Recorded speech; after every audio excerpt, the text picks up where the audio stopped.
particular lecture, I am going to focus more on the shortcut method. The shortcut method. Although, okay magyapon si using tabulation or using equation, pero na may mas dali, no? So ato kaning labayan na nato ni, no? Kaning duha. Usually ang atong gamiton is the Euler-Breslau method, no? With a little bit of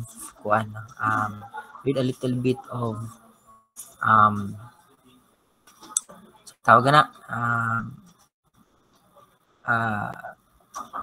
ipod change, no? So ganang term with a little bit of modification, no, para mas dali ang atong pamaagi or mas dali ang atong pagbuhat sa atuang inference line diagram.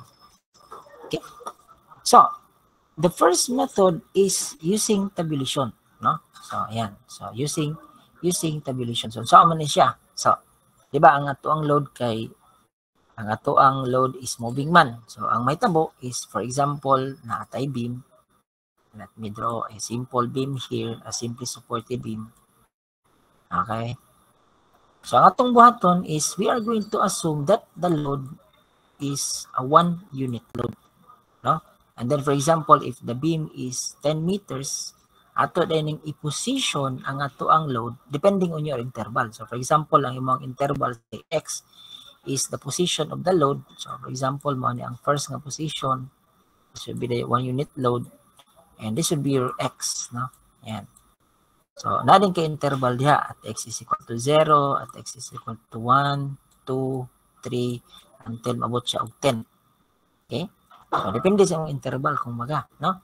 And then, for example, if we are going to draw the inference line of the reaction, then na kay value sa imong reaction. And take note, this reaction, no, itong reaction na to, the value of our reaction here, say point A, will change as the 1 unit load will also change or will also move. So naa kay different value diri depending on the location of your 1 unit load, no? So once makuha nimo na this value, itong value ng reaction, we call this one as the ordinate of reaction, then this will be plotted along y direction, and the distance x of the location of your load will be plotted along the x direction. So meaning na kay coordinate, no? And you will have a coordinate. So in that case, pag plot nimo anak karon, na din kay inference line diagram. Okay? Yan. So unsa man na siya? So naatay example diri sa ato ang ito. Ayan. So example ito. Construct the inference line for the vertical reaction at point A. So ang bato na to, we are going to position the load depending on the interval. So in this case, ang interval is every 2.5 meters. And then you will have this particular reaction. Itong reaction na to, this is dependent on the location of our 1 unit load. Okay? So simple ano rin siya, summation of moment at B. No? Ayan. So once na nakaana, then you can now draw the inference line for that particular reaction. So take note, no, in every reaction you will have different inference line. So meaning na kay upat ka diagram. Now, kung simply supported siya, then you will have 4 diagrams for this matter. Now, the inference line of the 2 reactions, and if ever pangitaon ang maximum shear and ang maximum moment at every specified point of the beam, then you will have inference line for the shear and inference line for the moment. Okay, so that is how we do it using tabulated values. Now, what about the equation? Okay, using the equation, we are going to use the same method using tabulated values, but this time, we are not going to assume a numerical value of the distance x, but rather, we are going to use an arbitrary value x, so that ang resulting value sa itong reaction is in a form of an equation. Okay? So then using the equation, i-substitute na sa nato ang interval or what will be the values of our x based on our own interval. Then, pag may tabo ka na, no, using this equation, i-substitute mo ang value sa x, mumalik ra gyapon ka diri sa tabulated value ito. Then you plot the result. Okay, so that is how we do it using method of equation. Now, let me solve this one using the Euler-Breslau method with a little bit of modification. No? And then I think and then this this method is much more easier compared to the two. Although simple naman sa to, pero depende man to sa imong interval to. Kung dagan kag interval, dagan kag analysis or calculation, no? So dugay kay kamahuman. So mao nang much better kung kani atong pamagi mao kani atong gamiton. Okay? So let me move this one here. Then let me zoom this one out kay aron maklaro sa inyong mga anindot nga mga mata. Ayan. So construct the influence line of the vertical reaction at A. So in this case, apilo na ko si B, no? And B. Ayan. So para duha sa dato ang solusyon. Okay, so for example, let's start with the influence line of the reaction at A. So let me call it as RA. Okay, so first I am going to draw Cartesian coordinate system. This is Y axis and this is the X axis. So what I am going to do is kung asa ko nga reaction magkuha o magbuhat og influence line or buhatan ako influence line, I am going to remove that particular support. Okay, so in this case, ang ato ang beam mahimo na lang nga roller support at point B. And after that, no, ako din siyang applyan og katong gi-assume na to nga 1 unit load. Okay, so siguro pula atong gamiton, no, para klaro. Ayan, so applyan na to og 1 unit load. Now, so in this case, what will happen to the beam? No? Unsa may tabo sa to ang beam?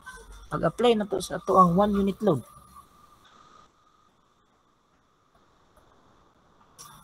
Anyone from the group? Unsa may tabo ni beam? Is it going to remain as is, no? Or is it going to rotate?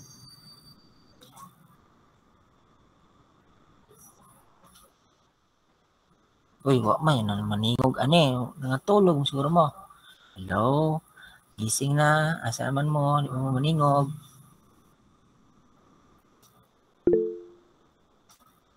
It will rotate, no? What about ang uban, di mo maningog, no? So it will rotate. So meaning, pag rotate niya, no? Ang iya karong deflected shape, mao na ni.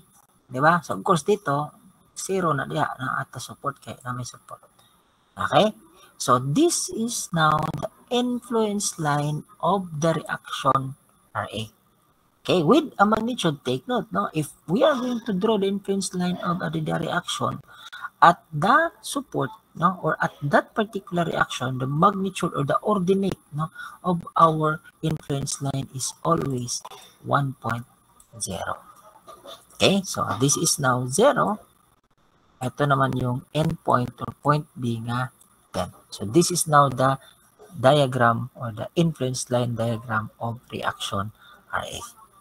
Okay, so for example, what would be the ordinate of the influence line at distance 2.5 meter? So ang may tabo, for example, ito. Ayan, so this is 2.5 meter. What would be the ordinate of your influence line? So ang bato nimo, similar triangle ka. So that becomes, so for example, if this is Y, that be Y over yung distance na to, which is 10 minus 2.5 or 7.5, okay, is to 1 over 10. So therefore, Y will be 0.75. So yung ordinate dito ng Y natin will be 0.75. Okay? So you will notice, using the tabulated value or using equation method, we come up with the same answer. But the solution is quite different and quite easy.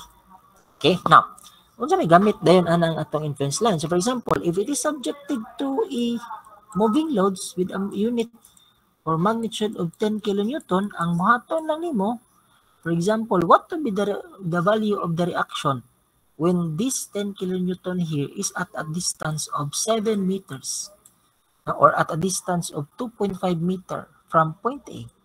So nasa diya, no? 2.5 meter ang iyang distance. Ang imong buhaton karon, ang imong RA will be equal to the load times the ordinate of your influence line at that particular distance, wherein in this case, at distance 2.5, the ordinate of our influence line is 0.75.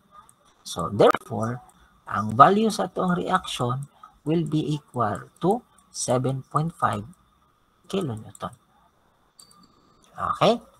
So, man ang purpose ni influence line diagram. So, that is why it is also different if we are going to draw the influence line of the reaction at B. No? Lahi na po siya. That's another story. No? And so, let me erase this one. Unya na no? Advance naman ta ako. Ang nato ning solutions at ang load. No? Unya na siya. No? Sorry. Okay, so RB na po ta. No? So, RB, for example. So, same procedure. No? We are going to remove the support at B and apply the 1 unit load at that particular support. So, meaning it will now rotate like this. So, that deflected shape will be now the influence line diagram sa tuang reaction at point B. And take note, at that particular point or at that particular support, the ordinate of our influence line is always 1.0. Okay, so this is now the influence line of the reactions A and B using the modified Euler-Wieslow method. Okay, so let me print screen this and post this one sa atuang GC. Ayan, so asan itong GC na to? So let me open it here. This is 3K. So, ayan. So, we post it. And we are now good to go for the next slide. Okay? Ayan. So, any question, no? Dali ba ang reaction? No? Dali ba ang pagkuha sa influence line sa reaction? Do you have any clarification or question?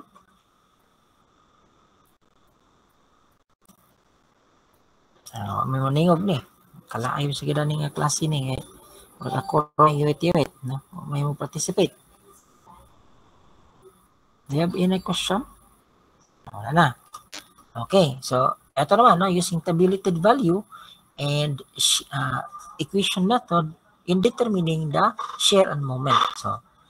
So same ra na siya actually, no? So ang atong buhaton, we are going for tabulated value, move na to ni atong 1 unit load, and we use method of section to determine the internal loads at point C. So it's either kung tabulated value ka, you are going to assume an interval, numerical value imong i-substitute sa imong interval.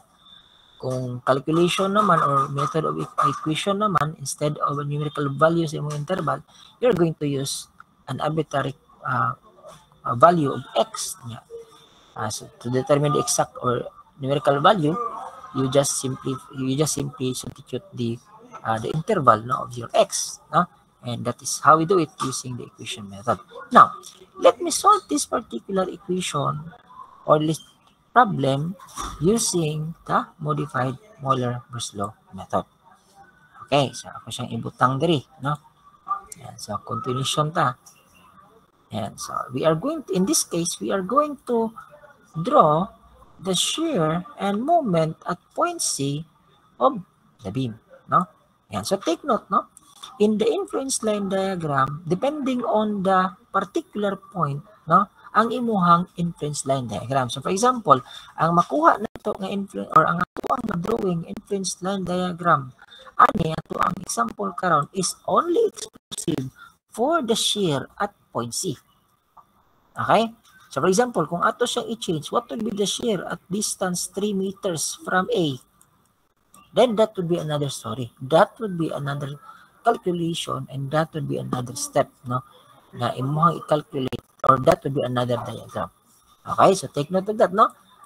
Unlike sa ato ang shear and moment diagram, wherein the shear and moment diagram is exclusive, no, to the overall span of our beam, no, regardless of asa na siya nga point there. But for influence line diagram, it is only exclusive at a specified point, no, along the span of the beam.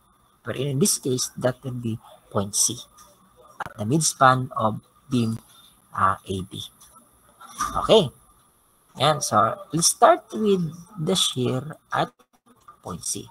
Okay, so allow me to draw first my Cartesian coordinate system. So this is point C at a distance of 5 meters, and this would be point B at distance of 10 meters. Now, what will be the procedure?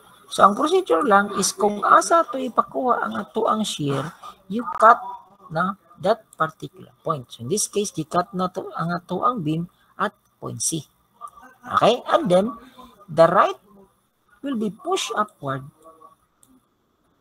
and the left will be pushed downward. Okay? So, unsa may metabo, no? Unsa may metabo sa ato ang unsa may deflected shape karon sa ato ang beam, kay draw it and upload your answer sa ato ang messenger, no? This will be equivalent to 2 points, no? 2 points nga score, no, sa ato ang class participation. So I'll be waiting for 1 minute. Kindly upload your answer. So once the beam is pushed like this, what would be the deflected shape of our beam? Okay, timer start now.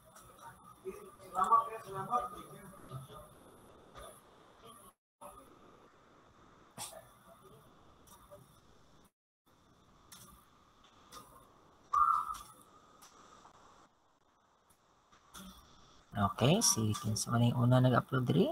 Antipwesto. Ayan, so very good. Okay, so first come first serve na lang ta, no? Para di na ta magulat sa uban. So sa Antipwesto na 2 points. Ayan. Para thrilling sad, no? Na ay maglumba mo magisi una. So meaning ang deflected shape sa ato ang beam, etong segment C B na to, saka na siya ulang ito taas, no? And then ang AC, naog naman ko lang sa ubos. So that deflected shape will be now the influence line diagram of our beam. So ang kulang na lang karon na to is the ordinate na of our influence line. So ang pag-solve sa ordinate, that is simply segment divided by the total length measured from support to support. So for example, for AC, that would be 5 segment, the length of the segment, divided by the overall length support to support na 10. So 5 divided by 10, that would be negative 1/2. Negative because it is going down. While for the segment CB naman, the same manner, the length of the segment is 5 divided by 10. That would be positive 1/2. So take note, if we are going to draw the shear influence line diagram, no, for shear, it should be that the ordinate, the summation of the ordinate disregarding the unit is always equal to 1. So for example, ito, 1/2 of 1/2, that is equal to 1. Okay? So this is now the influence line diagram of the shear at point C. Now, let us proceed to the moment, no? Let's proceed to sa moment. Yan. So allow me to draw here MC, and then we will have our Cartesian coordinate system. So this is 5. All right. And this one naman is 10. Okay? So for the moment, same, no? Ang atong procedure, we are going to cut it here, and then instead of using a downward and upward force, this time we are going to use a rotational force. Okay? So rotational force ang ato ang gamiton. So once this beam now is subjected to this rotational force, unsa man dayon ang yang deflected shape. So kindly draw it and upload it sa ato ang GC in 30 seconds. Ayan, 30 seconds na lang, no? Okay, so kindly upload it sa ato ang GC.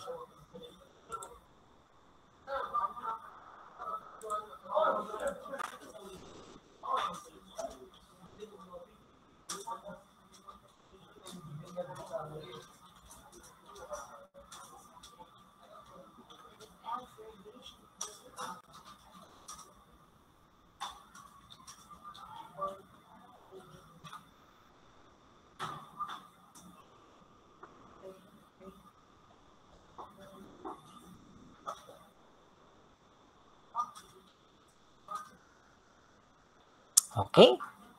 Ayan. Alright, so this time ang nakauna is si Mr. Ian Salvador. Okay, so of course, no, this is the deflected shape, no? Yan, so yung deflected shape na itong beam, yung segment AC, musaka siya, no? And it will rotate like this, no? Musaka siya paana. Okay? And then ito naman, musaka siya palong dito. So itong deflected shape na yan, this will be now the inference line diagram of our moment at point C. Okay, and then the ordinate of our inference line is simply segment times segment divided by overall length measured support to support. So in this case, segment AC is 5, segment CB is also 5. So that would be 5 times 5, 25 divided by 10. Then we will have a ordinate of 2.5. Okay, so this is now the inference line diagram of the shear and moment at point C. Okay, so let me upload this solution sa atoang GC. Alright. Okay, so let us now proceed sa next slide na to. Ayan, so ayan, no, so moment, no, so mana kaya 2.5 ang magnitude. Okay, so let's practice more, no? So let us draw the inference line of the following: the support reaction, the shear at B, and the moment at point B. So let me print screen this and put this one sa atoang 1. Alright, so let me solve this here. Gamay man kayo. Sorry for that.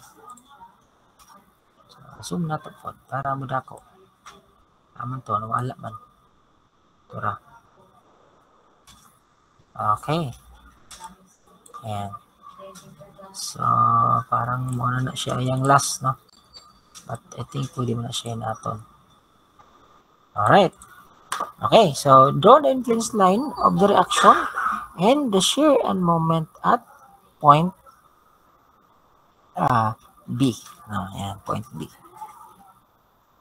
Okay, so what are we going to do? So let's start first, no? Let us start first, no? Ayan, let us start first with the reactions.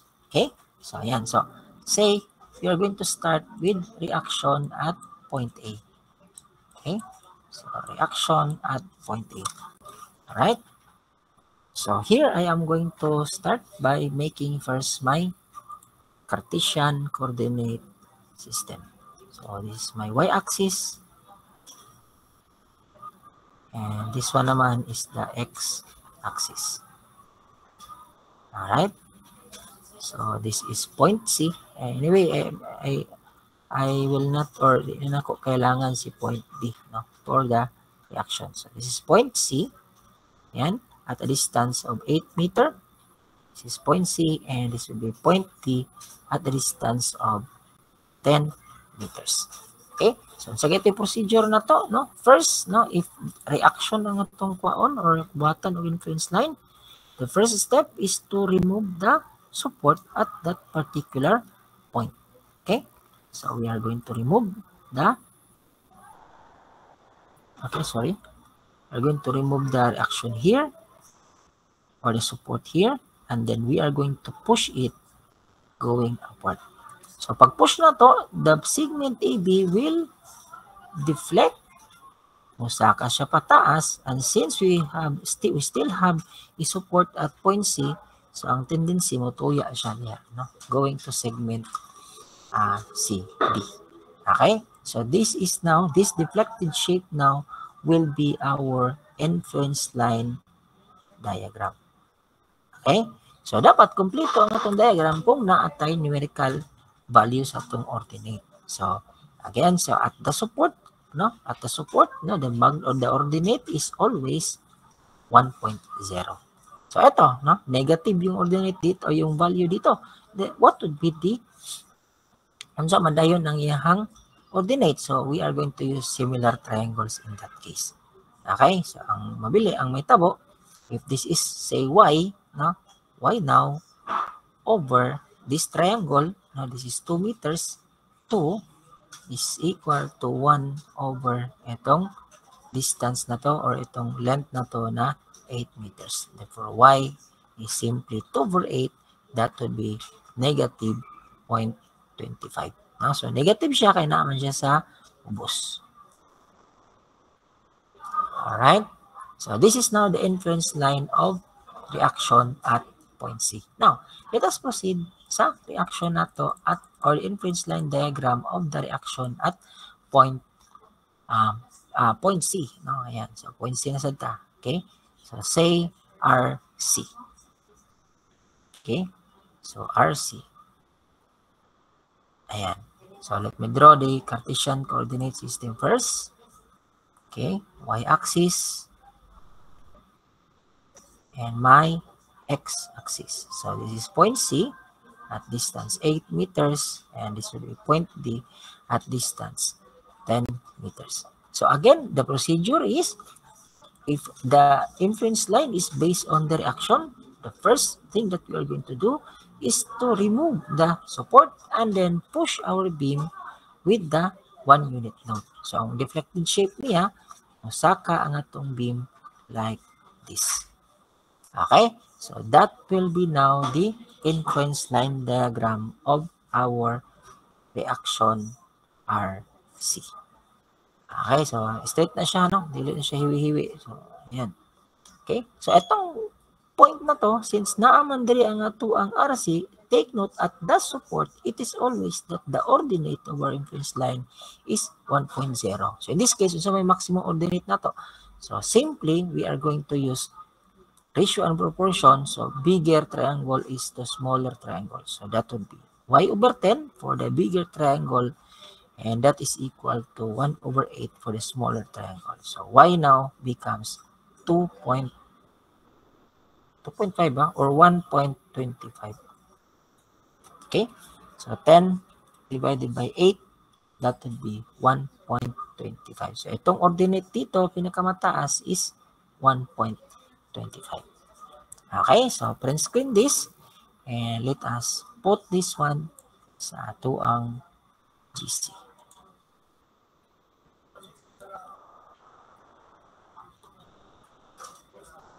Okay, so yung GC natin is nandito.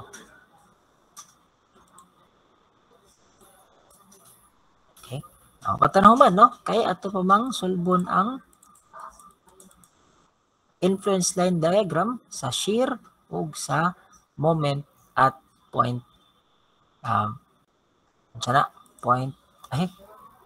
point B. Okay, so let's start with the shear, no? So mag-arita sa shear. So allow me to draw the Cartesian coordinate system here for our shear. Okay, so this is the Cartesian coordinate system. So this is 8. This one naman is 10, x-axis and y-axis. So take note, this particular inference line diagram is for the shear at point B.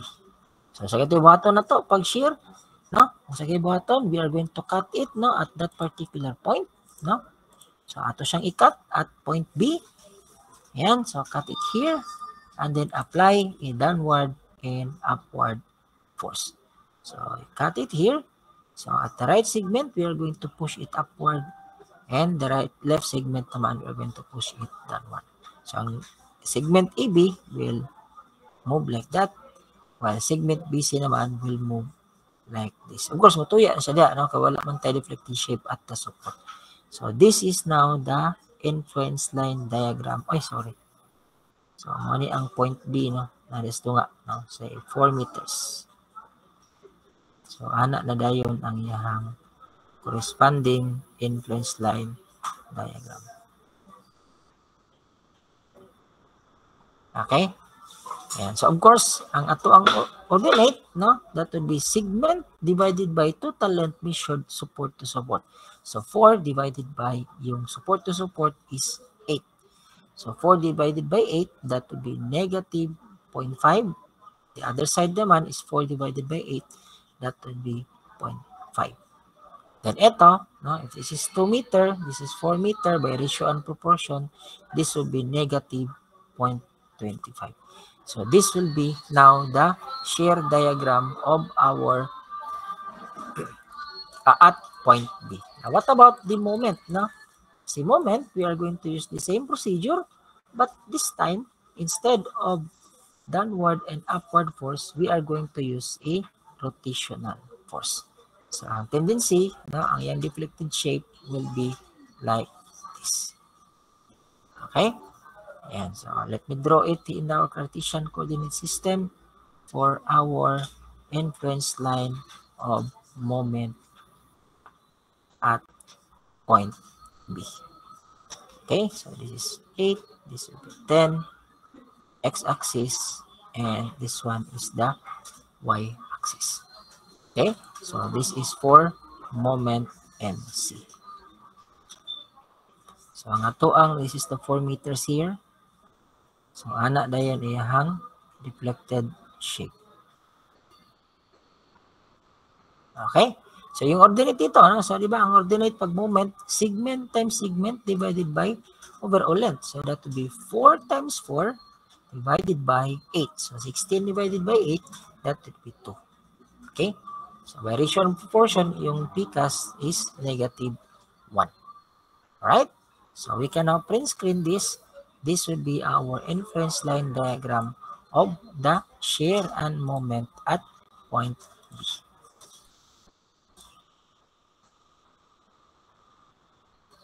Okay? So, let me post it here.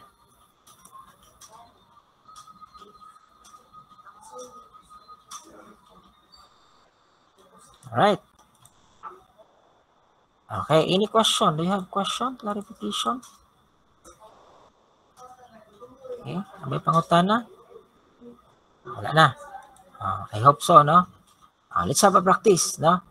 Yan. So, draw the inference line of the following. So, practice na sad ta. Another practice, no? But this time, kamo na sad ang magbuhat, no? Yan. So, let's start with the inference line of the reaction at point B. Kindly draw your inference line diagram and upload it sa ato ang Google Classroom. I'll give you 2 minutes. No?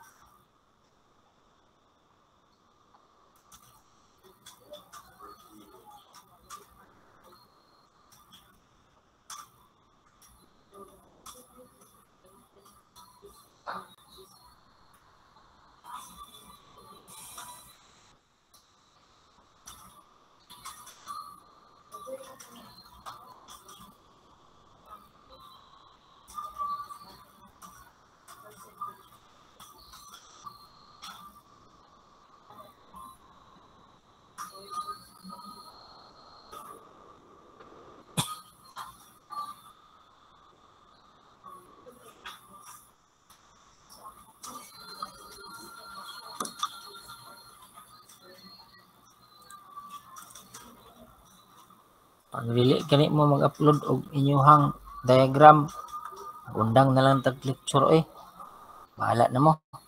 Ay wa may participate kayo ano yung section. Sige ra tag online di mo pang response. Ipila ra ang mag-respond. Sa pika section maglumba og upload. Kamo ipila ra. Balik-balik. Ayan, Salvador ka-respond. Wala lain ani nga dagway. Salvador o si sa to isa ganina si Antipuesto. Sa may ordinate ani